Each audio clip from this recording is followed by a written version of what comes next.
So I'm Adriana Álvarez-Nichol. I'm the first specialized Latin American art dealer in Asia. I arrived in Hong Kong over 3 years ago, and for over 2 years Puerta Roja has been making the effort of introducing Latin American artists to Asia and trying to explore the cultural linkages between the past and the present contemporary expressions of Latin American artists to Asian culture. This is Hing Chao, founder and chairman of Earthpulse, and it's actually quite by chance through a mutual friend that I was introduced to Adriana at one of your shows actually last year. What I find especially interesting about Latin American art, something that I can personally relate to, is living in Hong Kong in the 21st century. We feel as if we're still at a crossroads. I mean, I think what happens with contemporary expression of Latin America is that it attempts to address universal questions, and I think that's what every artist around the world tries to achieve. The language of art is one that requires a lot more interaction and a seamless exploration of universal ideas.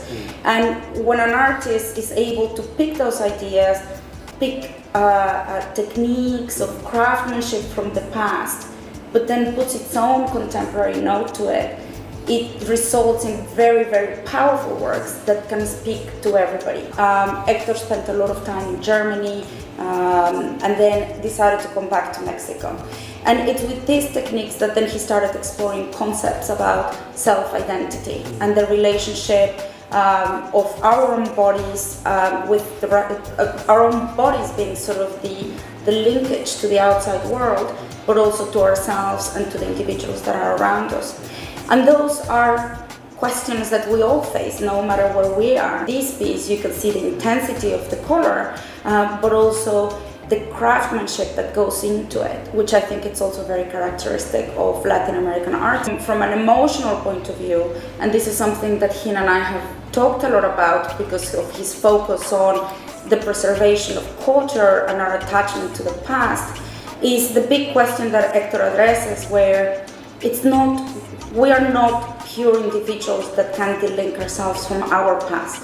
It is our cultural past and our own personal family past that defines who we are. The more works of Hector's I see, the stronger the connection I sense to the past.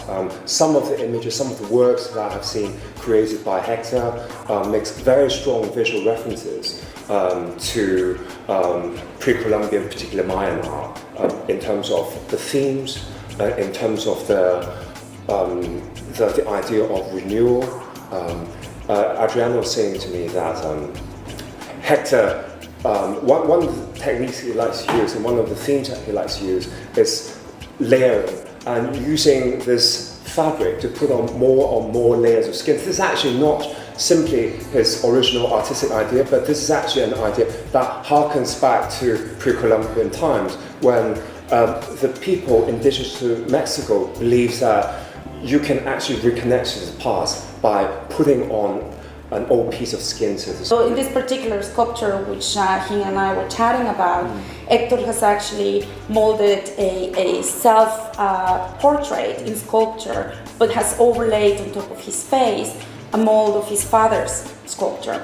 And it's like he's wearing his own father as a second skin. So this not only connects to a cultural past in terms of the idea of these ancient gods that would put a skin for renewal on top, but it's connecting to his own personal and individual past in a way that defines him not as a sole individual, but someone that is also defined by who his father was. These pieces are very, very personal for Hector because his father passed away. And for him, this is one way to keep him alive. And that's one of the things that really draw me to Latin American art. It's the fact that each individual work of art you see is very unique. It carries a lot of emotion, personal stories, and feelings of the artist, but at the same time, it conveys something that's hugely universal. I would say there's the humanist aspect of all Latin American artists that I've come to know through Adriana that really appeal to me. I mean, it's something that you as an individual, as a human being, feel drawn to because it tells a story that is about the artist, that connects you through the artwork, but something that you can also feel as a person as you go through life. One of the things that I loved was that when Hing first saw this sculpture, the first thing he asked me was, can I touch it? Right? So it wasn't an aesthetic assessment or where's the artist from, it's how can I be part of the piece, how can I relate to it. The artist, that's the biggest compliment because it means that the piece made you respond to it in an emotional way, which at the end is what art is about. And I think viewing of art, of contemporary art, has been dominated by the commercial galleries here. And I think as gallerists, we need to start exploring more proactive ways to engage everybody to come and enjoy the art. For me, art is not there just for grown-ups to come in and buy over a glass of wine and then keep in a casket. It's something that needs to be shared. So this artwork, for example, this one is a wall sculpture of hands, and what you see is a supporting hand, which is Hector's sister, and he molded the hand on her. So it's very personal and very intimate, and her hand is actually holding her own son's hand, and the hand of her son is looking out to create his own life, his own future, with the support of his mom. And eventually, you'll see almost like the hand is almost going to take off and go away, right? Now, this is a piece of art that you can look at it from an intellectual point of view, but you can also relate to it emotionally. And if I'm a mom and I bring my kid to see this, it's something that together you can enjoy, appreciate, and will start creating curiosity in art beyond market or buying. I think it's a very appropriate subject to talk about as Hong Kong is embarking on this very ambitious project to do the West Kowloon Art and Cultural District. Yeah. What is going to be the role of art and culture in Hong Kong community in the future? West Kowloon is definitely going to be a big step in the right direction. And I think also the government's having stronger views in terms of making culture a much more prominent part of their agenda and not purely a tourism-led initiative. But it will be the role of the community engaging together with the bigger museums, the galleries, and also the universities. So we create a more interactive community.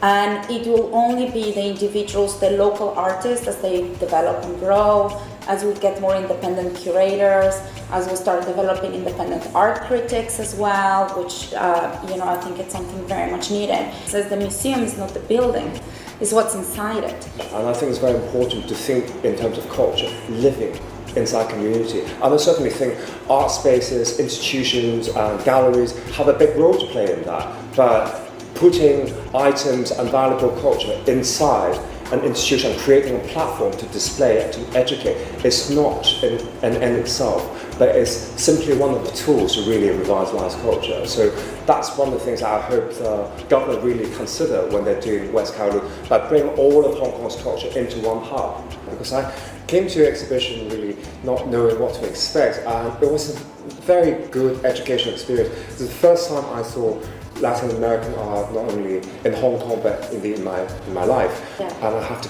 commend you for your great effort to educate people like myself, who is very interested to learn more about Latin American art, but not necessarily having a lot of venues to do so.